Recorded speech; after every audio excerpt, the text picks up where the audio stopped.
যখন বেশি দুঃখ হবে অন্তর বেশি ব্যথিত হবে, অন্তরে প্রচুর পরিমাণ কষ্ট হবে, কোনো প্রকার চিন্তা করা ছাড়া, কারোর সাথে আলাপ আলোচনা করা ছাড়া যাই নামাজটা বিছান, রবের দরবারে সিজদায় চলে যান। সুবহানাল্লাহ।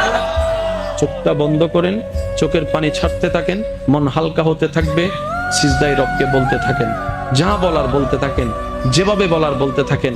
মনে রাখবেন, আপনার সেই মনের বেতার ভাষা হতে পারে আপনার রক্ত বুঝবে না, আপনার ভালোবাসার মানুষ বুঝবে না, আপনার প্রিয় মানুষ বুঝবে না, কিন্তু আপনি যেভাবেই বলেন না কেন, আপনার প্রত্যেকটা শব্দ আপনার রব্বুল আলামিন বুঝবে। সুবহানাল্লাহ।